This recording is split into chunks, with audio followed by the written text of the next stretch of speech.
Shalom, selamat malam Bapak Ibu Saudara Jemaat Mesbah Doa dimanapun berada pada malam hari ini. Mari kita mau sama-sama siapkan hati kita mau datang, kita mau menyembah Tuhan. Biar malam hari ini hadiratnya memenuhi setiap kita dimanapun kita berada. Mari kita sama-sama berdoa. Tuhan Yesus, kami bersyukur buat malam hari ini ya Tuhan, di mana kami boleh masih diberikan kesempatan untuk kami mesbah doa di malam hari ini. Semuanya karena anugerah Tuhan, semuanya karena kasih-Mu ya Tuhan yang sungguh nyata. Yang percaya pertolongan Tuhan, penyertaan Tuhan nyata atas setiap kami dimanapun kami berada pada malam hari ini. Biar kami boleh menikmati indahnya kasih-Mu. Terima kasih Tuhan, terima kasih. Kami mau datang dengan segenap hati kami. Kami percaya Tuhan, Engkau selalu ada dalam kehidupan kami.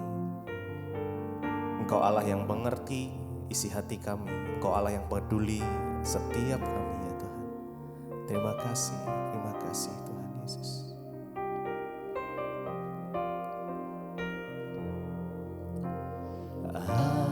Allah mengerti, Allah peduli segala persoalan yang kita hadapi. Tak akan pernah dibiarkan ku bergumul sendiri, sebab Allah mengerti.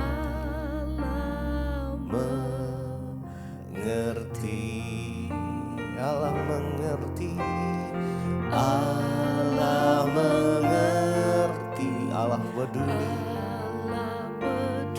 segala persoalan yes, yang kita hadapi. Percaya tak akan pernah dibiarkannya ku bergumul sendiri. Sebab Allah mengerti, Allah peduli, Allah mengerti. Kau mempedulikan setiap keadaan kami. Kami percaya Tuhan ada di sana.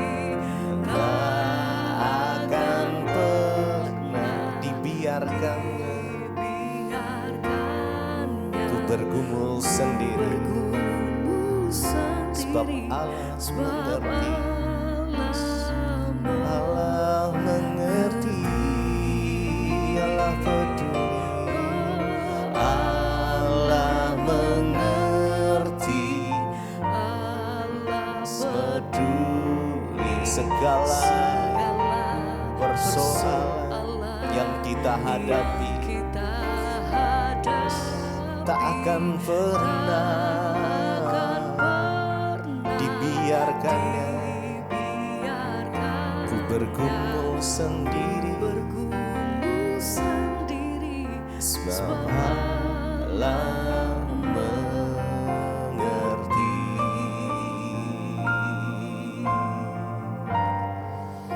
Jesus.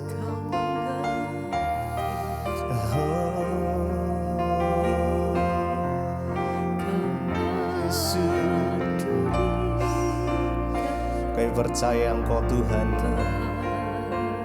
yang mengerti isi hati setiap kami Tuhan. Engkau Allah yang mempedulikan setiap kehidupan kami. Engkau tak pernah membiarkan kami sendirian Tuhan. Engkau selalu memegang tangan kami. Bahkan di saat kami jatuh, Engkau pun mengangkat kami, bahkan menggendong kami Tuhan. Terima kasih ya Tuhan Yesus. Terima kasih buat penyertaan-Mu, buat kasih-Mu, kesetiaan Tuhan yang sungguh nyata kami rasakan dari hari ke hari. Terima kasih, mari sama-sama naikkan syukur-Mu, naikkan pujian penyembahan-Mu. Terima kasih ya Tuhan.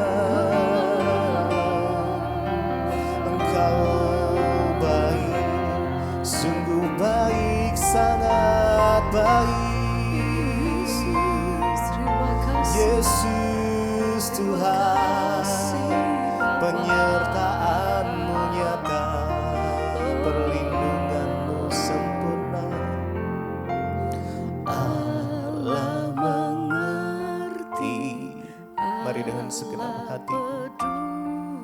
Segala persoalan yang kita hadapi tak pernah akan pernah Dia tinggalkan.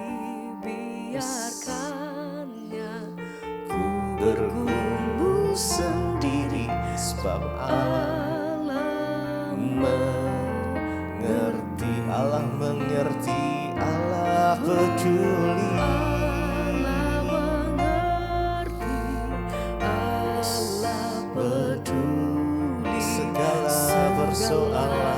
Persoalan yang kita hadapi tak akan dibiarkannya. Ku bergumul sendiri sebab Allah mengerti, Allah mengerti. Kasih Tuhan Yesus, Kau yang pedulikan setiap kehidupan kami. Oh Yesus, yang kita ada tak akan pernah dibiarkannya.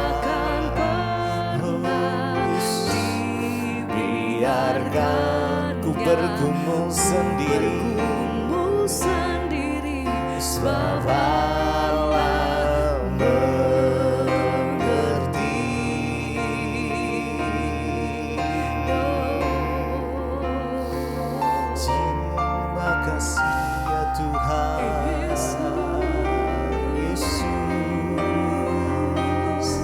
Kau yang pedulikan, Kau Allah yang mengerti.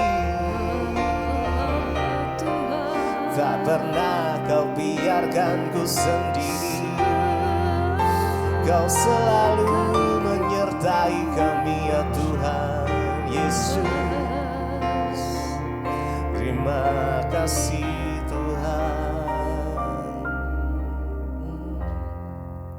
Sebab aku percaya bukan karena melihat, namun karena firman-Mu yang selalu digenapi. Yes, kami percaya Tuhan, bukan karena melihat, namun karena firman-Mu tiada pernah berubah. Mari sama-sama, sebab aku percaya. Oh Yesus, kami percaya hanya kepada-Mu ya Tuhan. Dengan iman kami, oh Yesus, yang selalu digenapi di hidupku. Percaya bukan karena melihat, namun karena firman-Mu tiada pernah berubah. Sebab aku percaya bukan karena melihat, namun karena firman-Mu Tuhan yang selalu digenapi di hidup kami. Percaya ya Tuhan, bukan karena melihat, namun karena firman-Mu tiada pernah berubah.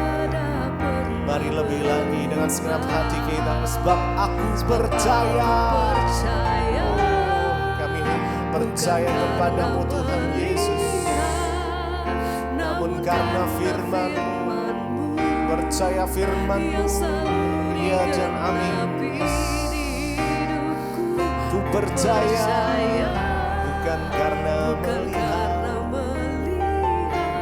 namun karena firman-Mu tiada pernah berubah.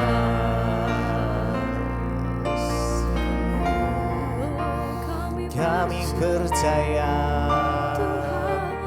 hanya kepada-Mu Tuhan. Firman-Mu ya dan amin. Terima kasih Yesus. kasih, sebab aku percaya, bukan karena melihat, karena melihat, namun karena firman firman-Mu yang selalu yang selalu digenapi. digenapi. Amin, amin.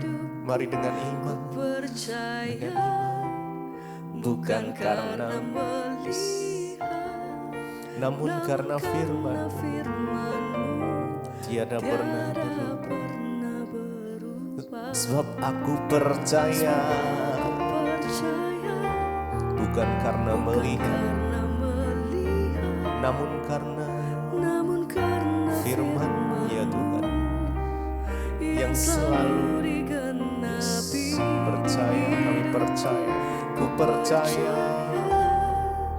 bukan karena melihat, namun karena firman-Mu Firman-Mu tiada pernah berubah.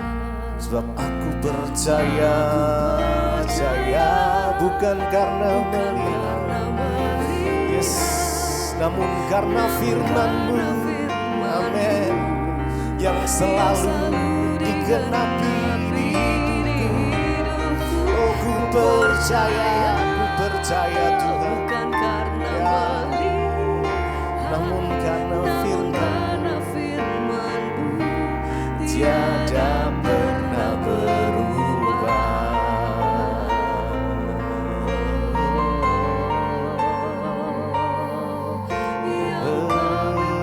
Percaya ya kepadamu Yesus,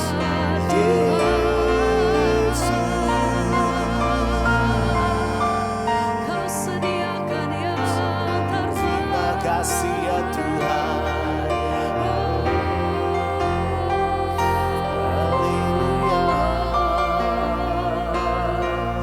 Pada waktu-Mu kami percaya Engkau menyediakan yang terbaik bagi setiap kami, Tuhan. Lebih dalam, lebih sungguh kami mau nyatakan, oh, yang terjadi dalam hidup. Segala yang terjadi di hidupku, Janji-Mu, janji Tuhan Engkau yang menghidupkan setiap menghidupiku kami. selalu. Kami percaya, Ku yakin, amin. percaya, ada waktunya Tuhan. Semua akan indah pada waktunya. Segala yang terjadi di hidupku, janji Tuhan, janji Tuhan menghidupiku menghidupiku selalu. amin. Ku yakin, percaya, ada waktunya Tuhan. amin. Semua akan indah pada waktunya. Segala yang terjadi di hidupku, janji Tuhan menghidupiku selalu.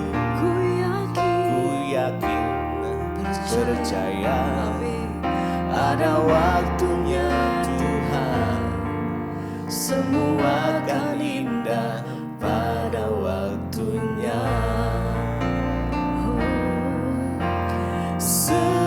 Segala yang terjadi di hidupku, janji Tuhan Menghidupiku selalu. Ku yakin, Tuhan, percaya, ada waktunya Tuhan. Amin.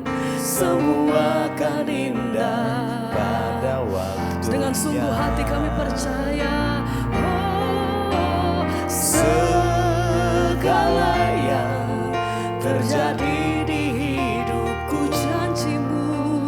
janji Tuhan itu yang menghidupkan setiap kami, Tuhan. Selalu Ku yakin, yakin, amin. percaya, ada waktunya. Tuhan, semua akan indah pada waktunya.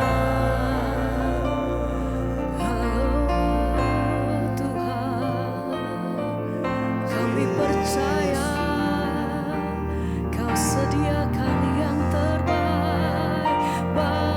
Terima kasih Tuhan. Tuhan, kami percaya Engkau sediakan yang terbaik bagi hidup kami. Amin. Sebab rancangan Tuhan adalah rancangan damai sejahtera bagi hidup kami. Oh, segala yang terjadi di hidupku, janji-Mu, janji Tuhan amin, menghidupiku selalu. ku yakin, amin, Percaya ada waktunya Tuhan, Oh, semua akan indah pada waktunya.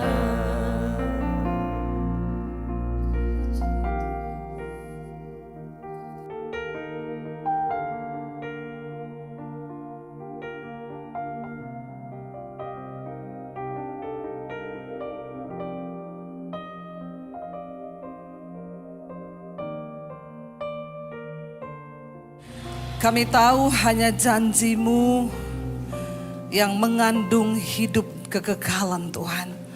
Karena itu ajar kami untuk melakukan, untuk sungguh-sungguh menghidupi setiap firman Tuhan. Agar kami boleh menikmati segala janji berkat-Mu di hidup kami. Urapi setiap kami Bapa, urapi hamba-Mu yang tidak ada apa-apanya Tuhan. Berbicara bagi kami, sampaikan isi hati-Mu bagi kami. Di dalam nama Yesus, yang percaya Tuhan di tempat ini memberkati kita, katakan bersama. Amin, amin, amin. Silakan duduk. Bapak Ibu yang terkasih, shalom. Bagaimana kabarnya hari ini? Luar biasa, karena kita punya Tuhan yang luar biasa. Jadi walaupun ada masalah tetap haleluya. Iya, hari ini tema firman Tuhan ya adalah Tuhan melihat hati. Ya, Tuhan melihat hati kita. Memang kedengarannya biasa, saudara, Tuhan melihat hati. Sehingga banyak orang yang walaupun hidup dalam dosa, dia itu bertopeng dan bilang, kan Tuhan melihat hatiku. Ya, padahal hatinya busuk. Tapi kita di tempat ini semua hatinya baik apa tidak? Insya Allah. Mari kita buka bersama, kita lihat firman Tuhan. Kita mau belajar dari satu tokoh dalam Alkitab hari ini, yaitu Daud. Daud adalah seorang anak yang tidak diperhitungkan dalam keluarganya. Dan untuk alasan Daud kepahitan itu ada banget, ya.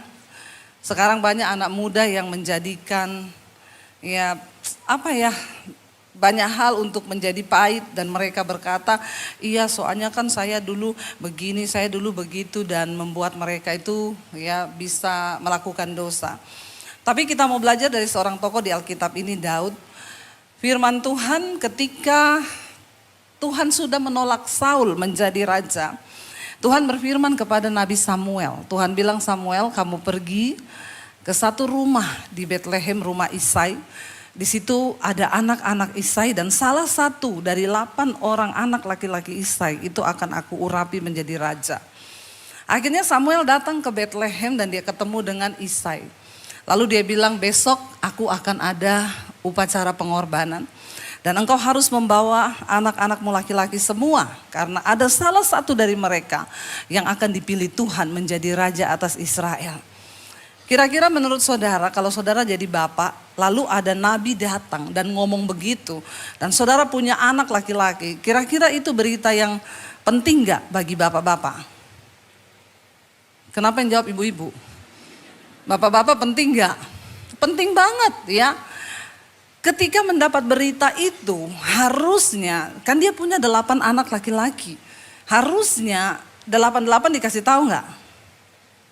Kan dia belum tahu siapa yang akan diurapi kan. Kalau bapak-bapak kira-kira 8-8-nya dibawa enggak? Ada bapak-bapak enggak di sini? Ya, tolong dong dijawab. Ya, saya ini sudah khotbah, hari ini saya khotbah 5 kali loh. Saya masih bersemangat. Saudara cuma dengar sekali aja, mau jawab aja susah.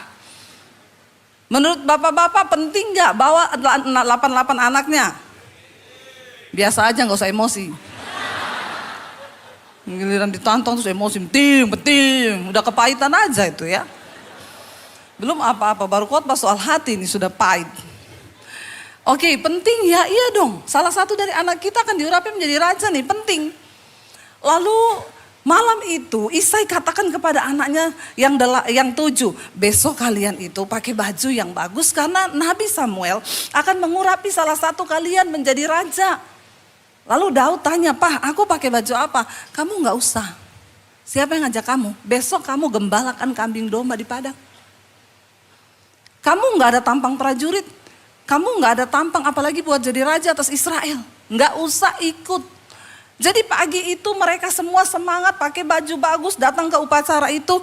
Daud dia pergi ke padang menggembalakan kambing domba yang hanya beberapa ekor. Saudara, saya mau tanya sama anak-anak muda di sini. Kalau engkau diperlakukan seperti itu sama bapakmu, kepahitan nggak?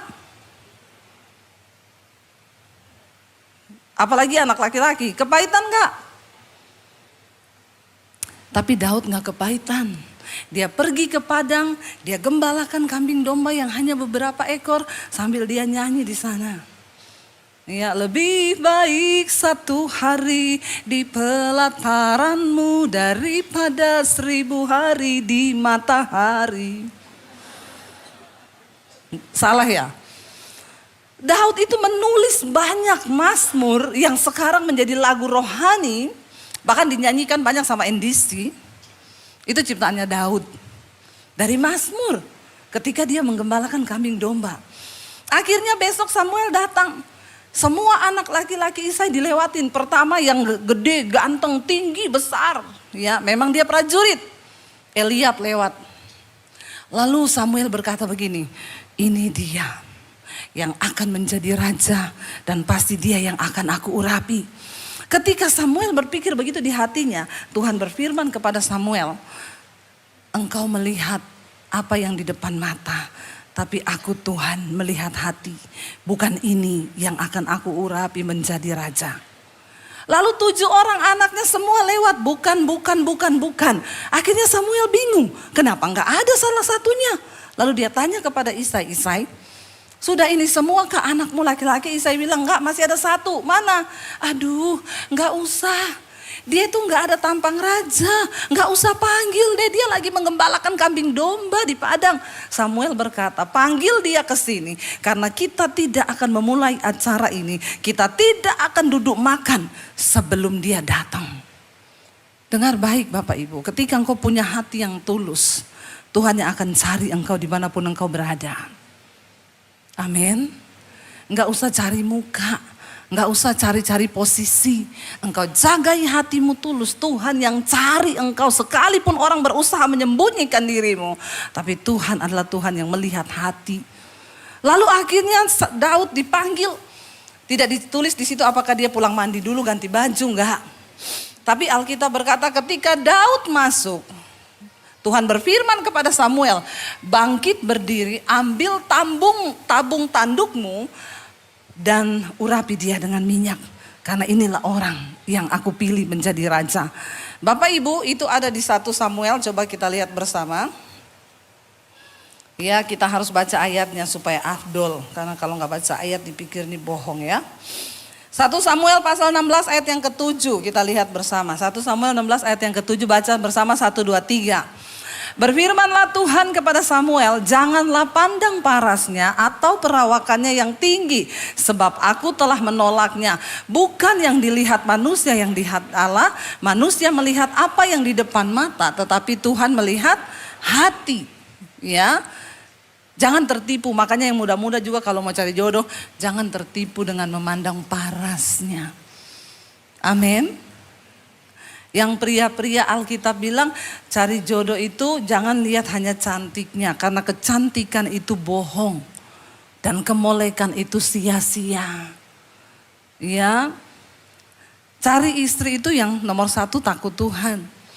Nomor 2 rajin. Nomor 3 pintar cari uang. Nomor 4 bisa angkat galon. Ya. Dan yang paling penting yang terakhir, kesetrum tapi tidak mati.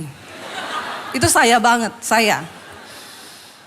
Nih ya, jadi jangan hanya melihat wajahnya, tapi lihat hatinya.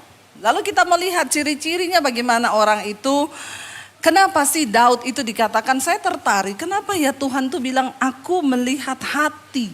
Hati seperti apa yang Daud miliki. Bapak Ibu, singkat cerita, ketika Daud diurapi hari itu, firman Tuhan berkata pada hari itu Daud dipanggil. Waktu Daud masuk, nanti saudara baca di rumah sendiri 1 Samuel 16 itu. Dia masuk, Alkitab berkata Samuel melihat dia, wajahnya itu masih kemerah-merahan. Ya, dan Alkitab berkata Daud adalah seorang anak muda pada zaman itu. Ketika Daud akhirnya diurapi, besoknya ya dia masih tetap menggembalakan kambing domba. Lalu beberapa saat kemudian kita tahu ceritanya dalam pasal Alkitab 1 Samuel 17, Daud melawan Goliat. Ketika Daud datang ke medan pertempuran, waktu itu dia hanya disuruh antar roti. Ya, saya cerita nih karena saya tahu banyak bapak-bapak yang tidak lulus sekolah minggu. Jadi nggak tahu ceritanya. Ceritanya semua kakak Daud itu prajurit, Daud hanya menggembalakan kambing domba. Waktu Goliat menantang barisan bangsa Israel itu 40 hari. Tidak ada satu orang pun yang berani maju. Karena Goliat berkata, siapa pahlawan dari orang Israel yang bisa mengalahkan aku? Maju, kita berperang. Kalau siapa yang kalah maka engkau harus jadi budak. Tidak ada yang berani maju karena Goliat tingginya itu 6 hasta 1 jengkal. Sementara mereka rata-rata cuma 1 sampai 2 hasta saja tingginya. Ini 6 hasta lebih 1 jengkal. Semua takut, semua gemetar, raksasa. Ketika Daud dipanggil papanya, Daud, kakak-kakakmu lagi di medan pertempuran. Kamu pergi bawa roti dan keju ya.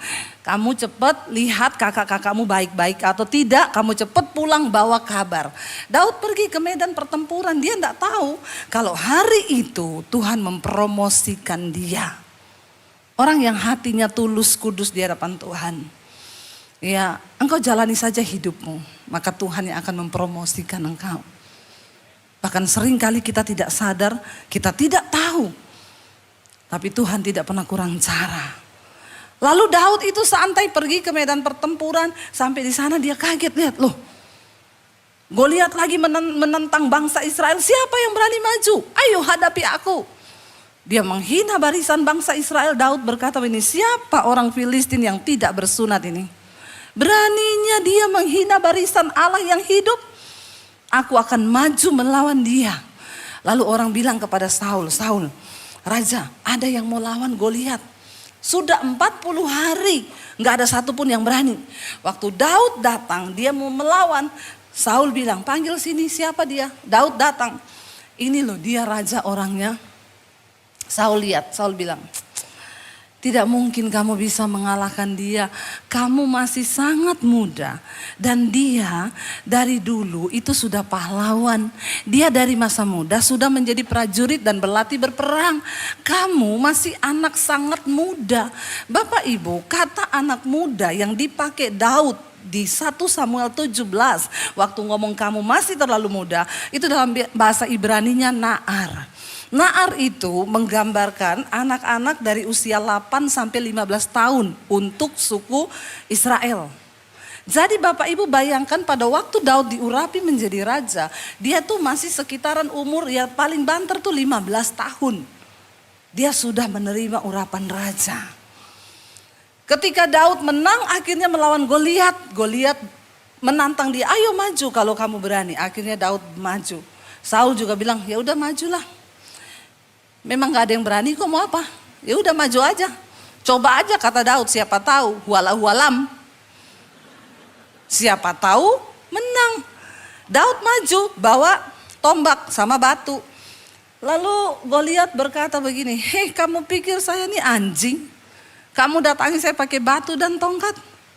Goliat maju membawa pedang, tombak dan lembing. Lalu Daud berkata begini, engkau mendatangi aku dengan tombak, pedang dan lembing. Tapi aku mendatangi engkau dengan nama Tuhan Allahku yang akan memberikan aku kemenangan. Enggak ada yang tepuk tangan loh ini jemaah. Saya ini sudah keringetan ya di sini. Ini lightingnya panas ya. Tepuk tangan dong biar saya juga semangat. Haleluya. Ya, itu tanda saudara tidak mengantuk, amin. Lalu saudara, akhirnya Daud maju. Singkat cerita, Daud menang atau kalah?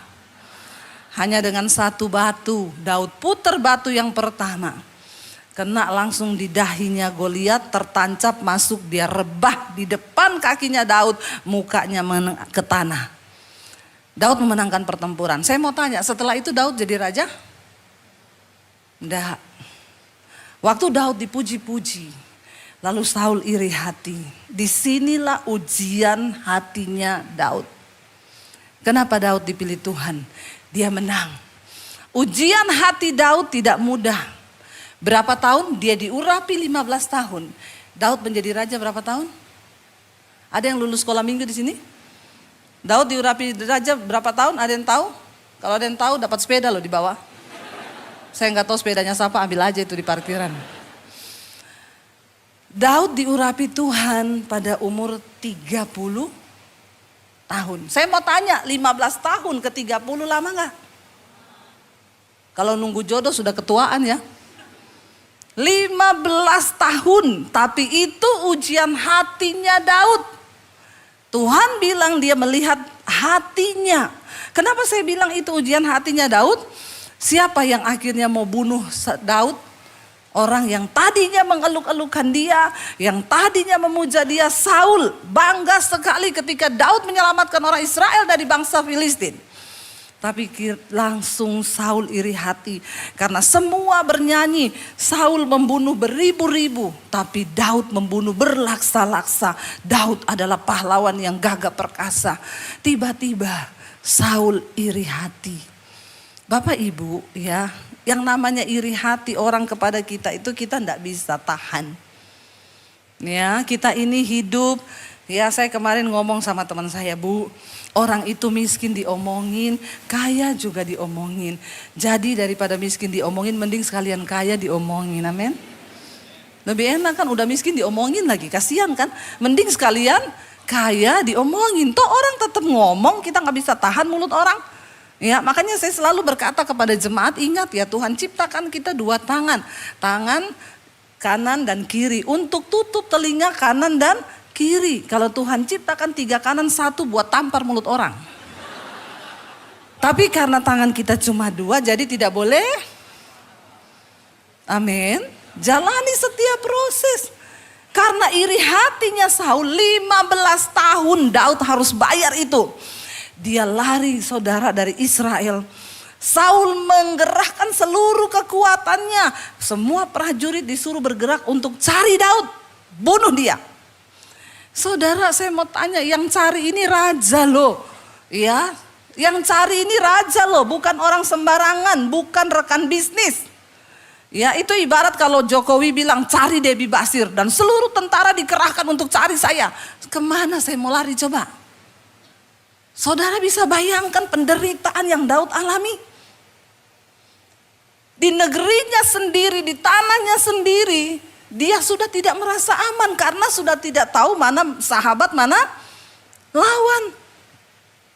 Semua orang mau cari muka juga sama raja. Membawa kepala Saul sebagai hadiah dan akan dapat penghargaan dari raja.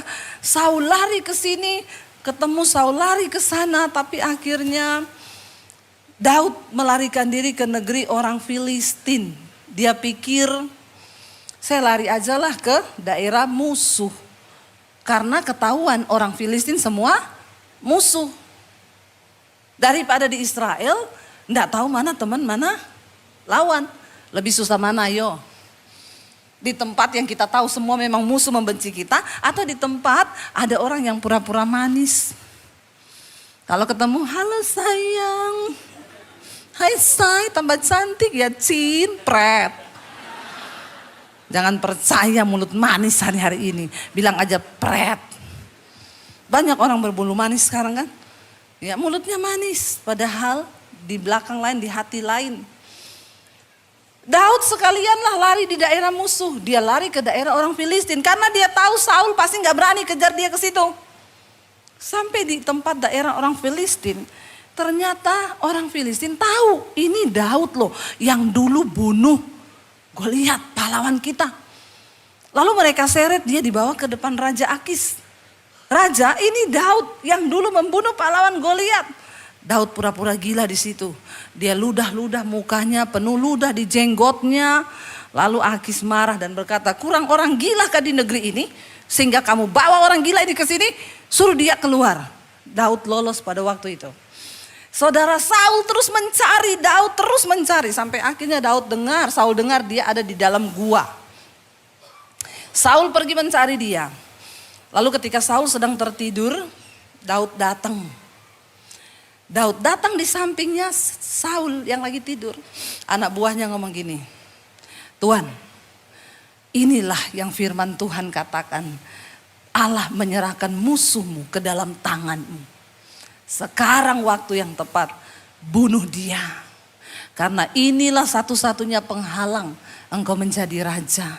Dan inilah satu-satunya orang yang membuat hidupmu menderita.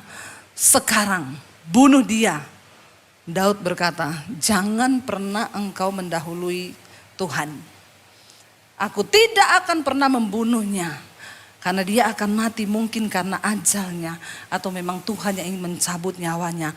Tapi bukan tanganku yang akan mengotori dia dengan darah.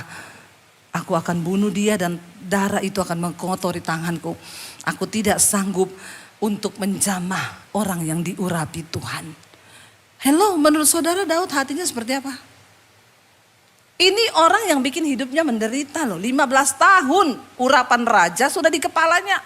Tapi nggak bisa karena Saul masih hidup dan terus mengejar Daud lebih daripada Saul mengejar orang Filistin yang adalah musuhnya sendiri. Kalau kita lihat ada kesempatan bagi Daud menghabisi dia, tapi Daud bilang tidak. Kalau Saul harus mati, satu-satunya hanya karena Tuhan menghendaki dia mati, tapi bukan aku yang membunuh dia. Bapak Ibu, kalau engkau mau diangkat Tuhan, miliki hati seperti yang dimiliki Raja Daud. Kita baru disinggung dikit, udah sakit hati. Ya Pak ya? Ya orang itu kalau sakit hati bahaya loh saudara. Pertama janji Tuhan terhalang, berkat Tuhan terhalang. Dan kedua orang yang sakit hati itu akan cenderung melukai orang lain. Saya dulu pernah diundang satu orang ibu, ibu ke rumah saya doain saya ya. Oh iya, oke saya datang dikasih alamat. Pagi-pagi datang yang bukain pintu kakaknya. Saya bilang, bener ini rumahnya ibu ini? Oh iya bener. Oh iya bener, siapa ya? Saya bilang saya pendeta, nama saya Debbie Basir. Oh situ pendeta? Iya sini pendeta. Situ dari mana? Gereja mana? Sini. Saya jelasin. Terus yaudah masuk, duduk. Tunggu, lagi mandi dia. Saya duduk. Dalam hati saya, ini orang pasti hatinya pahit sekali. Pahit. Saya duduk, dia bilang, oh berarti situ pendeta. Iya kan tadi saya sudah bilang. Kalau situ pendeta, berarti situ bisa baca saya. Dalam hati saya, Tuhan ini pencobaan apa lagi? Saya bilang, Bu saya bisa baca ibu kalau ada tulisannya Bu. Masalahnya enggak ada tulisan, terus saya baca apanya? Ya kan biasanya hamba Tuhan gitu kan punya kuasa toh. Bisa baca orang. Kan gampang aja. Kayak begini enggak terlalu ribet sih, tulisannya nyata sih. Alkitab bilang, apa yang ada di wajah itu terpancar dari hati. Mukanya kayak setan begini. Ini pasti hatinya apa saudara? Pahit kan? Pahit ini, enggak mungkin enggak. Saya bilang gini, maaf ya Bu, Ibu suruh saya baca Ibu. Maksudnya saya melihat hatinya Ibu seperti apa. Ya iya, kan katanya hamba Tuhan punya kuasa. Saya sedikit menggeser duduknya. Ini orang sakit jiwa toh. Saya bilang gini, Bu maaf ya, kayaknya Ibu banyak terluka ya. Saya agak menggeser, kenapa saudara? Orang sakit jiwa begini, kita ngomong begini. Dua saja, kalau dia di Jamah Roh Kudus dia nangis. Kalau di Jamah setan, habis itu vas bunga melayang ke kepala kita. Harus berdoa dan berjaga-jaga ini. Ya saya menggeser, saya bilang, ibu maaf ya, kayaknya ibu banyak kepahitan ya bu dalam hati. Saya tunggu reaksinya dia. Dalam nama Yesus saya berdoa, Tuhan tolong Tuhan. Kenapa kau pertemukan, mending saya ketemu anjing galak Tuhan daripada yang begini. Tiba-tiba dia diem. Lalu dia mulai. Saya gini, yes. Roh Kudus ini, Roh Kudus. Yes, aman. Nangis. Ibu, iya bu, yang sakiti saya itu bukan orang jauh bu, orang dekat, keluarga sendiri. Dalam hati saya ya iya saudara, orang itu bisa melukai, yang bisa melukai itu kan orang dekat. Nggak ada orang jauh, saya nggak pernah pelayanan orang kepahitan. Ibu kepahitan sama siapa? Sopir angkot bu, nggak ada. Nggak ada ibu-ibu yang saya doakan, ibu kepahitan sama siapa? Tukang sayur bu, masa dia jual tomat busuk bu? Enggak ada orang kepahitan itu sama orang yang deket, yang ada tempat di hati. Saudara kan nggak memberi tempat sopir truk di hatimu kan? Sopir angkot tuh nggak ada di hati kita. Atau sopir Grab. Dia nangis, iya bu orang deket bu gini-gini. Saya mendekat sama dia saudara.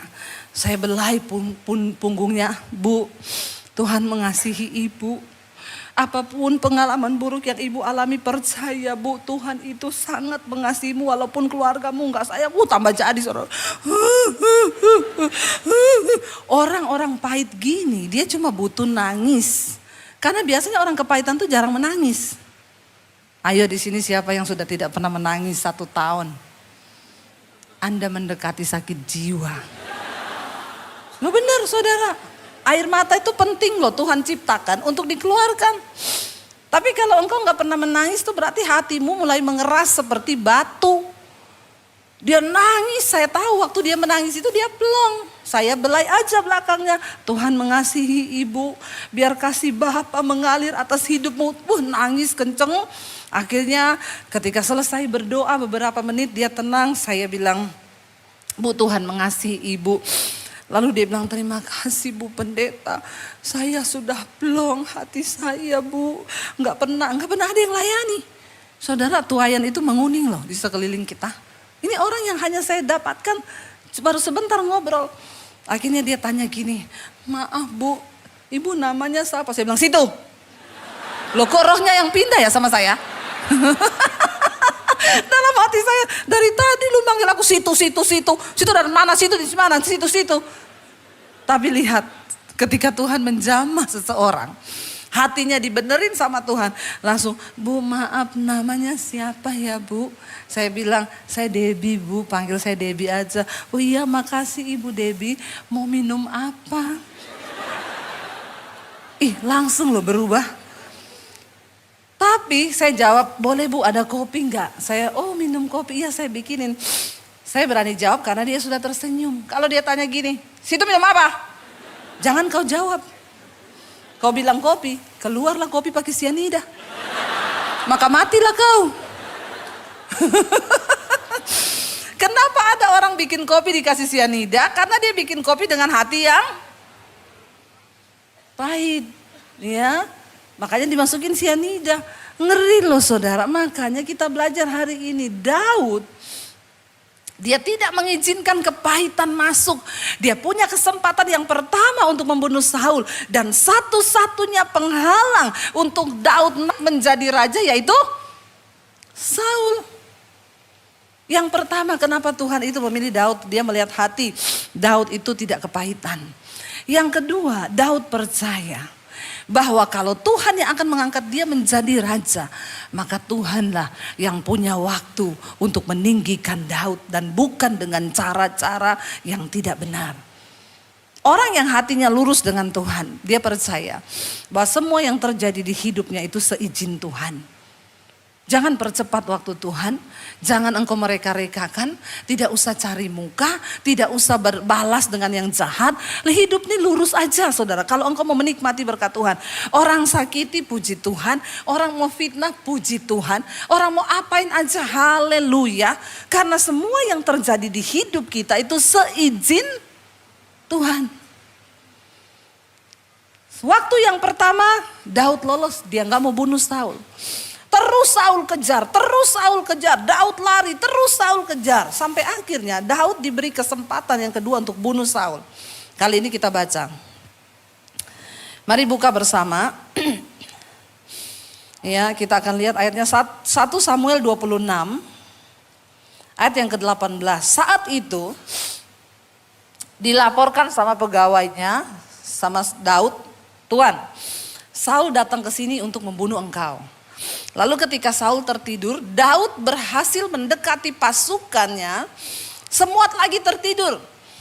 Sekali lagi pegawainya bilang begini, "Tuan, ini adalah waktunya sama seperti dulu. Tuhan menyerahkan musuhmu ke dalam tanganmu. Izinkan aku tancapkan 1 tikaman tombak ke dadanya." Gak perlu 2, 1 aja. Maka Saul pasti mati. Lalu Daud berkata begini, "Aku tidak akan mengotori tanganku dengan membunuh dia. Dia akan mati mungkin karena ajal atau karena waktunya Tuhan. Tapi bukan tanganku yang membunuh dia." Dahsyat saudara. Dan akhirnya Daud pergi, dia cuma ambil yang pertama kali Daud datang, dia lagi tidur, Daud gunting ujung jubahnya. Lalu Daud bilang, "Saul, yang pertama kali, aku tidak membunuh engkau sekalipun aku punya kesempatan. Ini ujung jubahmu sudah aku potong. Sebagai tanda aku memang hadir di sampingmu ketika engkau tertidur." Tapi itu gak membuat Saul sadar. Sampai yang kedua kali ini ketika pegawainya Daud berkata, "Aku tancapkan tombakku dan Saul pasti mati." Daud bilang, "Jangan. Ambil semua perlengkapan perangnya biar aku bawa." Daud mengambil senjatanya Saul, tombaknya dibawa. Lalu Saul membangunkan mereka dari jarak yang jauh. Daud bilang, "Hai tuanku Raja Saul, aku memiliki kesempatan untuk membunuh engkau hari ini. Tapi aku tidak melakukannya karena aku mengasihi engkau. Aku menghormati engkau sebagai orang yang diurapi Tuhan." Lalu Daud menunjukkan senjatanya kepada Saul. Coba kita lihat saudara, baca bersama 1 Samuel pasal 26. Itu waktu saya tinggal 4 menit ya. Saya salah lihat loh, saya lihat tadi di sini 16 padahal itu jam ya. Sorry ya, yowes kita cepet yuk. 1 Samuel 26 ayat 18 ya, berkata sampai ayat 25. Kita baca bersama di sana. 1, 2, 3. "Lalu berkatalah ia, mengapa pula tuanku mengejar hambanya ini? Apa yang telah kuperbuat? Apakah kejahatan yang melekat dalam dan tanganku?" Daud bertanya kepada Saul ketika dia sudah ambil tombaknya. Dia bilang kepada Saul, "Aku ini salah apa kepadamu?" Baca bersama. "Oleh sebab itu kiranya tuanku raja mendengarkan perkataan hambanya ini. Tuhan yang membujuk engkau melawan aku. Jika Tuhan yang membujuk engkau," Daud bilang, "kalau memang Tuhan yang membujuk engkau untuk membunuh aku, untuk melawan aku, maka biarlah ia mencium bau korban persembahan." Iya, Daud rela kalau memang Tuhan yang suruh bunuh. Tetapi jika itu anak-anak manusia, terkutuklah mereka di hadapan Tuhan kalau ada yang bujuk Saul untuk bunuh Daud. Karena mereka sekarang mengusir aku sehingga aku tidak dapat bagian daripada milik Tuhan dengan berkata, "Pergilah beribadahlah kepada Allah lain." Jadi Daud merasa dia terusir dari daerahnya sendiri. Dia tidak bisa beribadah lagi di bait suci Tuhan. Dia terpaksa lari ke daerah orang yang kafir, yang tidak bisa menyembah Allah. Bagi Daud, dia keluar dari Israel, tanahnya yang dikasihnya itu sama dengan dia dipaksa untuk meninggalkan Tuhan. Kita baca ayat yang selanjutnya, berkata di sana apa? Iya, baca bersama. "Sebab itu janganlah kiranya darahku tertumpah ke tanah jauh dari hadapan Tuhan, sebab Raja Israel keluar untuk mencabut nyawaku seperti orang memburu seekor ayam hutan di gunung-gunung." Lalu berkatalah Saul, "Aku telah berbuat dosa, pulanglah anakku Daud, sebab aku tidak akan berbuat jahat lagi kepadamu, karena nyawaku pada hari ini berharga di matamu. Sesungguhnya perbuatanku itu bodoh dan aku sesat sama sekali." Tetapi Daud menjawab, "Inilah tombak itu ya tuanku raja. Baiklah salah seorang dari orang-orangmu menyeberang untuk mengambilnya. Tuhan akan membalas kebenaran dan kesetiaan setiap orang. Sebab Tuhan menyerahkan engkau pada hari ini ke dalam tanganku. Tetapi aku tidak mau menjamah orang yang diurapi Tuhan. Dan sesungguhnya seperti nyawamu pada hari ini berharga di mataku, demikianlah hendaknya nyawaku berharga di mata Tuhan. Dan hendaknya ia melepaskan aku dari segala kesusahan. Lalu berkatalah Saul kepada Daud, diberkatilah kiranya engkau anakku Daud. Apa jua pun yang kau perbuat, pastilah engkau sanggup melakukannya. Lalu pergilah Daud meneruskan perjalanannya dan pulanglah ia ke tempatnya. Saudara lihat, Daud tidak mengambil kesempatan untuk membunuh. Saudara tahu setelah itu Alkitab berkata pada pasal-pasal yang berikutnya, Saul dikejar oleh orang Filistin, lalu dia kalah. Semua tentaranya dibunuh. Dan Alkitab berkata Saul meminta kepada ajudannya untuk membunuh dia. Saul berkata, tolong bunuh aku, tancapkan pedang itu ke dadaku. Tapi anak buahnya berkata, tidak Tuan, aku tidak akan pernah melakukan itu. Saul bilang, tolong bunuh aku. Aku tidak mau kalau orang Filistin menangkap aku dan mereka akan menjadikan aku permainan, disiksa. Karena orang Filistin terkenal jahat. Simpson mereka tangkap, biji matanya dicongkel. Saul tidak mau itu terjadi. Dan apa yang terjadi? Anak buahnya tidak mau membunuh Saul. Saul menancapkan pedangnya ke tanah. Lalu dia menjatuhkan dirinya di atas pedangnya sendiri. Kita tahu Saul mati bunuh diri dengan pedangnya sendiri. Dan ketika Saul mati, Daud belum merasa aman, dia belum menjadi raja. Abner, panglima Saul, mengangkat anaknya Saul, Isi-Boset, menjadi raja atas Israel. Waktu Saul mati, Daud menangis, saudara. Daud itu hatinya luar biasa. Harusnya waktu dia dengar Saul mati, yes, syukur akhirnya mati kau. Itu kan kita kan kalau disakiti orang, kita suka ya tunggu orang itu lihat pembalasan. Lalu kalau dia menderita kita senang. Jangan itu ada dalam hati kita supaya kita diberkati Tuhan. Akhirnya Saul meratapi, Daud meratapi Saul dan akhirnya Isi-Boset naik menjadi raja. Saul tidak berniat pun membunuh anaknya Saul. Daud enggak berniat. Sampai akhirnya Isi-Boset juga mati, dikhianati oleh para panglimanya sendiri. Mereka berharap, mereka bunuh dia, mereka bawa kepalanya kepada Daud supaya Daud memberi mereka pujian. Mereka bilang, Daud, anaknya Saul yang sekarang menjadi raja, kami bunuh, kami penggal kepalanya. Ini kami bawa kepalanya bagimu. Daud marah besar, dia menyuruh anak buahnya untuk membunuh kedua orang yang sudah membunuh anak Saul itu. Kita lihat sampai akhirnya Daud menjaga hatinya kudus di hadapan Tuhan. Ketika Isi-Boset mati, orang Israel pun mengangkat Daud menjadi raja atas Israel di usia yang ke-30. Bapak Ibu, seberat apapun proses yang kau alami hari ini, mungkin dari orang-orang terdekatmu, tetap lepaskan pengampunan, tetap jaga hati. Saya undang para imam musik maju ke depan, sebab ketika kita menjaga hati, ketika kita ini sungguh-sungguh hidup dalam takut akan Tuhan, maka Tuhan itu yang akan menggenapi semua janjinya. Kita mau bilang, Yesus, apa artinya kami ini kalau tanpa Tuhan? Kami tidak berhak untuk marah kepahitan pada orang, karena Engkau sudah beri nyawamu juga bagi kami. Bangkit berdiri bersama Bapak Ibu. Kita mau bilang di hadapan Tuhan, Tuhan Engkau karena pengorbanan Engkau yang menjadikan hidup kami berharga. Yesus, apa arti hidupku bila Kau tak berikan nyawamu yang terbaik tersedia bagiku. Bersyukur atas kasih karuniamu. Angkat tanganmu, katakan di hadapan Tuhan, Yesus, apa arti hidupku bila Kau tak berikan nyawamu yang terbaik, terima kasih Tuhan, tersedia bagiku. Ku bersyukur atas kasih karuniamu Kami bersyukur Tuhan. Kami belajar Engkau yang mengampuni kami sekalipun dosa kami merah. Kasih karunia-Mu menebus kami. Ajar kami memiliki kasih yang seperti Engkau.